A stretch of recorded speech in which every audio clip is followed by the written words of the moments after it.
પાકિસ્તાની નફટાઈ વિશ્વના તમામ દેશને ખબર પડી ગયું છે। ભારતીય સેનાનો જુસ્સો જોઈ પાકિસ્તાન ફફડી ગયું છે। ગઈકાલે ભારતીય સેનાની ત્રણેય પાંખ દ્વારા પાકિસ્તાનને જડબાતોડ જવાબ આપવામાં આવ્યો છે। જય હિન્દ। BS9 TV ન્યૂઝમાં હું છું આપની સાથે જાસ્મીન। ઓપરેશન સિંદૂરને લઈને રાજકોટ વાસીઓમાં પણ ખુશીનો માહોલ જોવા મળી રહ્યો છે।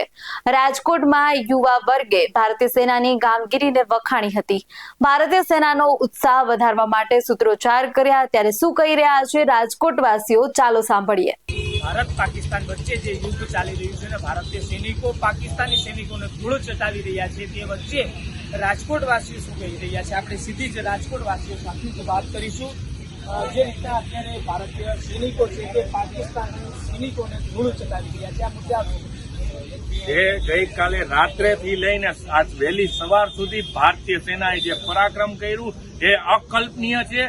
જે પરાક્રમ કર્યું છે ભારતીય સેનાએ એમને આપના માધ્યમથી સો સલામ કરી રહ્યો છું। પાકિસ્તાનના લાહોર, કરાચી, ઇસ્લામાબાદ સહિત અનેક શહેરો ઉપર બોમ્બમારો કરવામાં આવ્યો। જલ, વાયુ અને થલ ત્રણેય રીતે આપણી સેનાએ મોરચો સંભાળી લીધો છે। પાકિસ્તાનનો નકશો બદલવા જઈ રહ્યો છે, સમગ્ર એશિયાનો નકશો બદલવા જઈ રહ્યો છે। ગઈકાલે રાત્રે અમેરિકાના પ્રેસિડેન્ટ ડોનાલ્ડ ટ્રમ્પે પણ કહ્યું કે પાકિસ્તાન તમે શાંત થઈ જાઓ, નહીં તો તમે એશિયાનો નકશો ને ડિઝાઇન બદલી જતા વાર નહીં લાગે। ત્યાંના પાકિસ્તાનના વડાપ્રધાન બંકરમાં છુપાયેલા એ તદ્દન પાયાવિહોણી અફવા છે। ત્યાંના પાકિસ્તાનના વડાપ્રધાન શાહબાઝ શરીફ વિદેશ ભાગી છૂટ્યા હોય તેવો ઘાટ રચાઈ રહ્યો છે। ત્યાંની આવામ હવે ખરેખર ખુદાના ભરોસે, અલ્લાહના ભરોસે છે તેવું દ્રશ્ય આપણે જોઈ રહ્યા છીએ। અને ભારતીય સેનાએ જે પરાક્રમ કર્યું ઓપરેશન સિંદૂર અંતર્ગત, હજી તો આ ઓપરેશન સિંદૂર જોયું, હજી તો મહેંદી અને હલ્દીની રસમ બાકી છે। આવા અનેક ઓપરેશનો થશે, કેમ કે નરેન્દ્રભાઈ મોદીએ જે આતંકવાદનું સફાયાનું જે બીડું ઝડપ્યું છે, એટલે સંપૂર્ણ આતંકવાદનો સફાયો થશે। આજ સવેરે सूरज उगने के साथ मैंने पाकिस्तान तो खत्म होते देखा, मैंने पाकिस्तान के आतंकवाद को खत्म होते देखा, मैंने भारत के सिंदूर की रक्षा करने वाले भारतीय सेना को देखा। ये मेरा भारत महान फिर से है, ये मैंने आज देखा। खूब गौरववंती વાત છે સમગ્ર ભારતીયો માટે। સમગ્ર ભારતમાં હર્ષોલ્લાસ થવાનો છે ભારતીય સેનાએ જે પરાક્રમ કર્યું છે। અને જો પાકિસ્તાન નહીં સમજે તો 24-48 કલાકમાં ખરેખર એનો સફાયો નિશ્ચિત થઈ જશે વિશ્વના નકશા ઉપર। જે રીતના જયારે યુદ્ધની વાત આવી હતી ત્યારે જે પાકિસ્તાની અધિકારીઓ છે, સૈન્ય અધિકારીઓ, તે લોકો એવું કહી રહ્યા હતા કે અમે યુદ્ધ નથી ઈચ્છતા, પરંતુ અમે જડબાતોડ જવાબ આપશું જો યુદ્ધ થશે તો। હવે જડબાતોડ જવાબ આપવા જેવું પાકિસ્તાન જીવ નથી। આ મુદ્દા હવે પાકિસ્તાન જે છે એ ખોટી એના વડાઓ ડંફાસો મારી રહ્યા છે।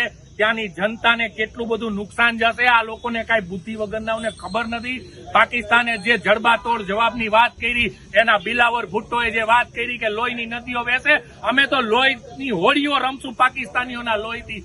ભારતનું એક ટીપુ લોહીનો, એક કતરા લોહી કા બુંદકા, खून के बूंद का हम हिसाब लेंगे ये, क्योंकि ये नया भारत है, घर में घुसता भी और घर में घुस के मारता भी है। એટલે પાકિસ્તાન આ ખોટી ડંફાસો મારે છે। પાકિસ્તાન ખુદ કટોરો લઈને સમગ્ર વિશ્વ સમક્ષ ઉભું છે।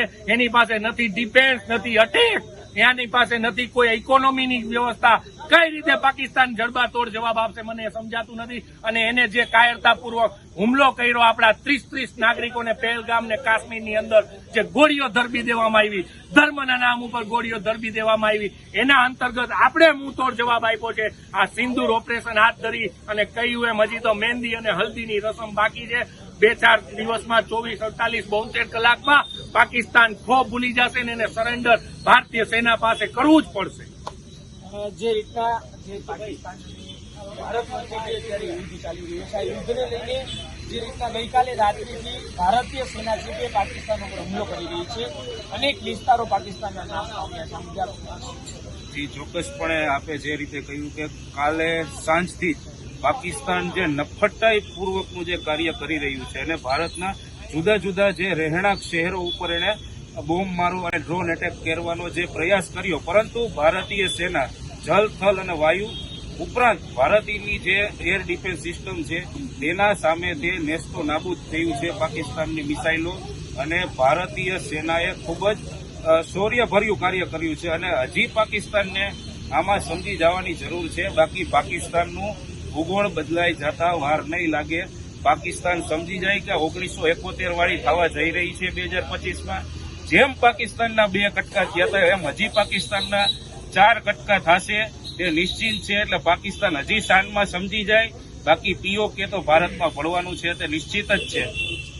જે રીતના કહીએ કે પાકિસ્તાનને હવે ભીખ માંગવાનો વારો આવ્યો છે, બીજા દેશો પાસેથી મદદ માંગી રહ્યા છે, તેના ભાગીદારો પાસે આ મુજબ 100% જે વિશ્વ આખું અત્યારે ભારત સાથે ઊભું છે પાકિસ્તાનની સામે લડાઈમાં, આતંકવાદની સામેની લડાઈમાં. ત્યારે હમણાં કલાક પહેલા પણ એક સમાચાર આવ્યા કે ફક્ત ખાલી ઈરાન ને તર્કી એની સાથે હતા, એમાં પણ ઈરાને અત્યારે પીછેહટ કરીને ઈરાને પણ સાથ છોડી દીધો છે. ત્યારે આખું વિશ્વ એની વિરોધમાં છે. તો પાકિસ્તાન સમજી જાય આ વસ્તુ અને પીછેહટ કરી દે, બાકી આનું પરિણામ ખૂબ ગંભીર હશે.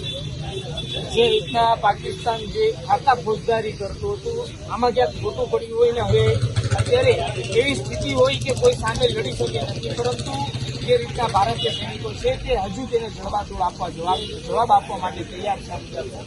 પેલા તો વાત એ રહી કે ગુજરાતીને કોઈ ચેલેન્જ ન કરે. આપણા શ્રી વડાપ્રધાન નરેન્દ્રભાઈ મોદી રહ્યા, એને તમે ચેલેન્જ કરવા આવ્યા હતા કે આપ મોદી કો બોલ દેના, મોદી કો બોલ સર પે ચડા કે રખા. આ ઓપરેશન સિંદૂર જે નામ એટલે બહાર પાડવામાં આવ્યું કે આ લોકોએ જે આપણા દેશના જે મહિલાઓની સિંદૂર વીખી નાખી છે આતંકવાદીઓ. અને જે અત્યારે કોઈ સિંદૂર લગાડેલી કોઈ મહિલા છે ને તો આતંકવાદી એને પગે લાગશે. અને જે ગઈકાલે જે હુમલો કરવાનો, આ તો નરેન્દ્રભાઈ મોદી છે. એ તો તમે પૂછતા હોય ને સવારે શું થઈ ગયું, સવારે જાગો ને ત્યાં ખબર પડે કે અડધું પાકિસ્તાન પૂરું થઈ ગયું. અને ટૂંક સમયમાં તો આપણા નકશામાં પાકિસ્તાન આવી જવાનું છે. જે રીતના કહીએ કે જે અત્યારે યુદ્ધ ચાલી રહ્યું છે, શું લાગે છે થોડો જ સમયની અંદર પાકિસ્તાની સેના છે તે સરેન્ડર કરી શકે? થોડોક સમયની હું કેમ કહું છું અત્યારે જ કરી છે પાકિસ્તાનની જે સલાહ સરેન્ડર. કેમ કે પાકિસ્તાન દ્વારા જે હકર નીતિ અપનાવવામાં આવે છે કે પાકિસ્તાનને જ ભારે પડશે. જો હજી પાકિસ્તાન નહીં મળે તો ભારે પડશે. અને પાકિસ્તાન જે નકશામાંથી દેશ નાબૂદ અને અદ્રશ્ય થઈ જશે તે સંપૂર્ણ નિશ્ચિત છે, સંપૂર્ણ સંભાવના છે. જે પાકિસ્તાન દ્વારા ગઈકાલે ડોનેટ કરવામાં આવ્યું, હજી પણ પાકિસ્તાન પોતાની હલકી નીતિ ચાલુ રાખે છે.